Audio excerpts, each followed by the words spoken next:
દરેક ભાખરીની પાછળ છુપાયેલી હોય છે એક વાર્તા, એક સંઘર્ષ, એક સંસ્કૃતિ અને એક જીવન પ્રત્યય.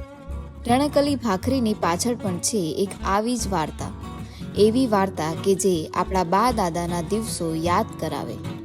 રણકલી ભાખરીની રેસીપી અને તેની અનોખી કહાની.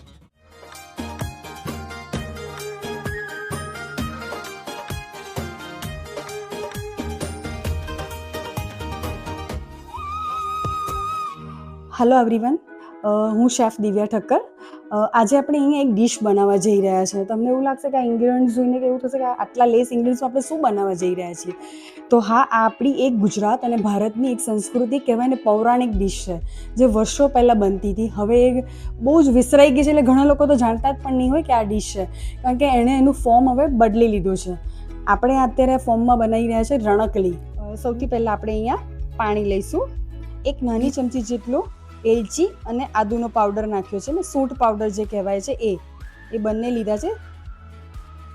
એક ફ્લેવર અને અરોમા આપવા માટે એ લીધું છે મેં. એક ચમચી ઘી ઉમેરું છું.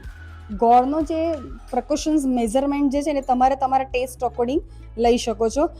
આપણે આને સરસ આમ મેલ્ટ કરી દઈશું. અત્યારે આની અંદર એલચી પાવડર, આદુનો પાવડર એટલે કે સૂંઠ પાવડર, ઘી દેશી અને આ ગોળ અને આ પાણી જે ઉકળી રહ્યું છે, તો તમે જોઈ શકો છો એટલી સરસ ફ્રેગ્રન્સ અને અરોમા અહીંયા આજુબાજુ આવી રહી છે ને કે શું બની રહ્યું છે. આ સરસ તમે જોઈ શકો છો કે એક સરસ જોવો છો કે એવું સરસ એક આમ રાબ જેવું કહીએ ને આપણે, એવું ટેક્સચર આવી ગયું છે. હવે હું એની અંદર સૌથી પહેલાં બાજરીનો લોટ લીધો છે મેં. પછી મેં અત્યારે બંને મિક્સ ફ્લોર યુઝ કરીને આ બનાવી છે. તમે એક પણ ફ્લોર યુઝ કરીને બનાવી શકો છો. ખાલી એકલા ઘઉંમાં પણ બનાવી શકો છો, એકલા બાજરીમાં પણ તમે બનાવી શકો છો. આ રીતે આપણે સરસ એને મિક્સ કરી દઈશું. આ રીતે મિક્સ થઈ ગયા પછી એને 5 થી 10 મિનિટ માટે આપણે રેસ્ટ આપી દઈશું. તમને એવું લાગશે કે વિશ્રાતી એટલે કેવી વાનગી? આજે હું તમને એક સરસ એવી લુપ્ત થતી વાનગી વિશે હું અહીંયા કહેવા જઈ રહી છું, રણકલી. નામ કેવું છે કે રણકલી, એક રણકે નામ બોલતાની સાથે જ આપણા મનની અંદર એક થોટ ક્રિએટ થાય, કે વિચાર ઊભો થાય, વિચારનો ઉદ્ભવ થાય કે રણકલી એ શું હશે. આજે એને કહીએ આપણે દેશી ભાષામાં એ શબ્દ વાપરીએ તો એક મીઠી ભાખરી પણ કહી શકાય છે. અને આજે એને મોડર્ન સ્વરૂપમાં આપણે કહીએ તો બિસ્કિટ અને કૂકીઝનું ફોર્મ એણે લઈ લીધું છે. તો આવી જ એક વસ્તુની રેસીપી હું તમારી સાથે શેર કરવા જઈ રહી છું. એ વસ્તુ કે જ્યારે અર્વાચીન અને પ્રાચીન યુગની અંદર, ત્યારે વર્ષો પહેલાં જ્યારે આપણી પાસે કોઈ સાધનો હતા જ નહીં, એક ગામથી બીજે ગામ જવું, એક જગ્યાએથી બીજે જગ્યાએ જવું હોય તો ચાલતા અથવા તો બળદગાડાની અંદર જ આપણે જઈ શકતા હતા. તો એ વખતે જ્યારે રસ્તામાં ભૂખ લાગે તો કેવી રીતે રસ્તો પસાર કરવો, રસ્તામાં ક્યારેય ત્યાં કંઈ માર્ગની અંદર કંઈ આવતું ન હતું, તો એ વખતે આ ભાખરીનો ઉદ્ભવ થયો હતો. ખાસ ધ્યાન રાખવાનું છે કે એમાં પાણીનું મેઝરમેન્ટ, જો તમારા ઘઉં બાજરી જૂના હશે તો પાણીનું પ્રમાણ થોડું વધારે જોઈશે અને નવા હશે તો ઓછું જોઈશે. એટલે લોટ ઢીલો ના થઈ જાય એનું ખાસ આપણે ધ્યાન રાખવાનું છે. આ પ્રમાણે આપણે બધા લોટ તૈયાર કરી દઈશું.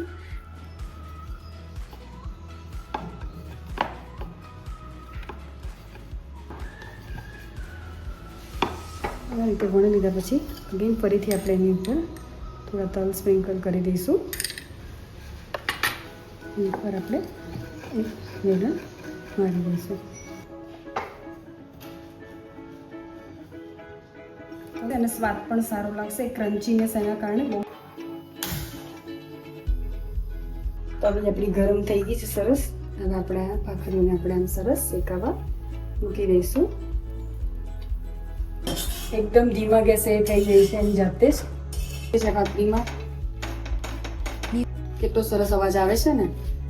ઘી સ્પ્રેડ કરી દઈશું.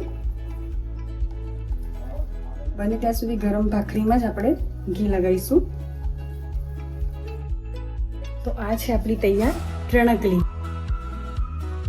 ખાસ તો એનો ફાયદો કે એક હેલ્ધી રેસીપી છે. લંચ બોક્સમાં, ટિફિન બોક્સમાં પણ આપણે એને ખાઈ શકીએ છીએ. આપણે પણ ટ્રાવેલિંગમાં જતા હોઈએ ક્યાંય બહારગામ ફરવા માટે, તો આપણે એને એક સ્નેક્સ તરીકે પણ આપણે લઈ શકીએ છીએ.